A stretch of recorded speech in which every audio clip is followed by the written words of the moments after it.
ترددت كثيرا في تصوير هذه الحلقة، ولكن أردت تصوير هذه الحلقة لأمرين. الأمر الأول لتبرئة أصحاب النبي صلى الله عليه وسلم مما يتهمهم به الشيعة قبحهم الله من الشذوذ واللواط عياذا بالله.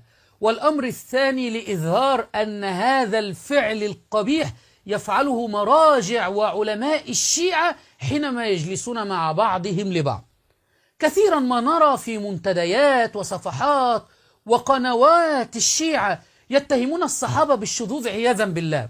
وحينما دققت في هذا الأمر وبحثت في كتب الشيعة وفي مقاطعهم وفي قنواتهم وجدت أنهم يفعلون هذا الأمر، يعني هذا العيب فيهم فيتهمون به الغير.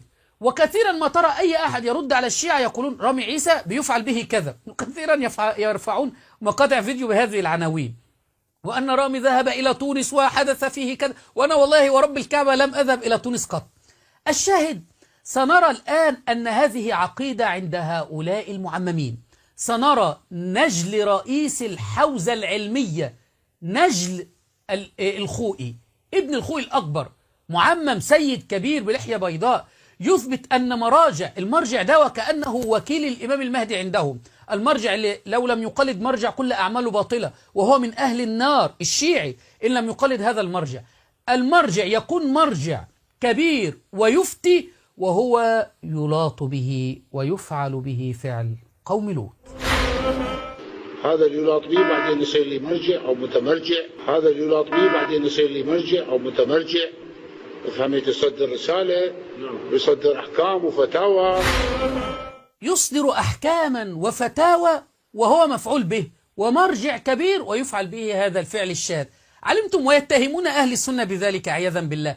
أين عقلاء الشيعة من هذا؟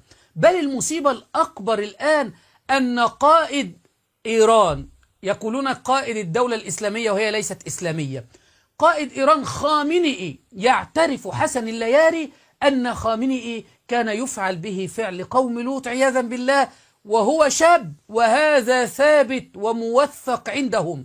خامنئي أيضا من هؤلاء. كونهم يقولون أن الشيخ حسن ينقل رواية عن خامنئي بأنه لوطي، صحيح هذا الحكي؟ إن هذا القضية بالنسبة للخامنئي معروفة أخي العزيز، وكثير من المشايخ شهيدة بل كانوا يعرفونه منذ صغره. لا الشيخ العفو اسمح لي بس انقطع اتصالكم. أما الخامنئي بل إن مساويه كثيرة، واللواط ليس بكفر، هو يفعل ما هو أسوأ من اللواط بكثير. بل فإن الرجل كونه مفعولا ومأبونا بل لعنة الله عليه إن هذا ثابت. بل إن الرجل كونه مأبونا ومفعولا به فهذا ثابت. سمعتم كلام حسن اللياري؟ ثابت إن القائد الدولة الإسلامية كما يقولون قائد إيران كان يفعل به فعل قوم لوط، ويتهمون عمر رضي الله عنه ويتهمون أصحاب النبي صلى الله عليه وسلم.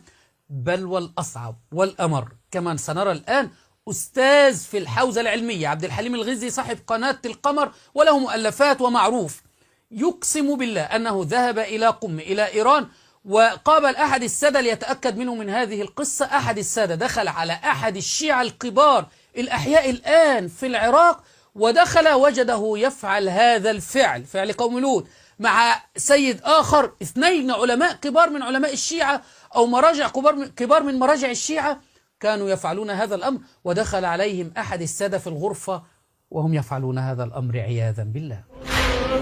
قد رأيت شيخ فلان يلوط بشيخ فلان في المدرسة الفلانية في النجف. شيخ فلان هذا الذي يلوط الآن شخصية معروفة في بغداد من شخصيات الحكومة العراقية، وكان شخصية هناك أيضا حينما كنا في قم. قلت له هكذا أخبرني عنك. قال لي إيه؟ قال لي أنا دخلت إلى الغرفة وكان شيخ فلان يلوط بشيخ فلان ووقفت عليهما، فأنا سألته على طريقة الآخوندية، قلت له سيدنا أنت رأيته يدخل فيه كإدخال الميل في المكحلة؟ قال لي شيخنا يا ميل يا مكحلة. قال لي أنا شفته يسوي كذا بالفصيح العراقي. قال لي أنا شفته يسوي بي كذا ومع كلام لا أستطيع أن أقوله في الفضائية.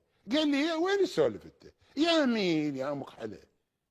وهذا الفاعل شخصية معروفة وله علاقة بمرجع كبير. والله إذا أذكر لكم اسم المرجع ستكذبونني.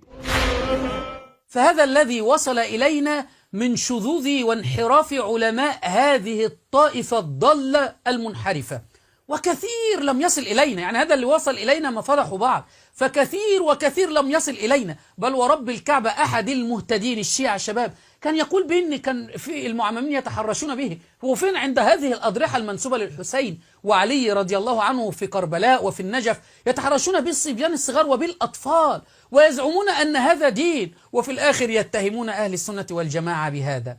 أين عقول عوام الشيعة؟ هل تأخذون دينكم من هؤلاء الشواذ؟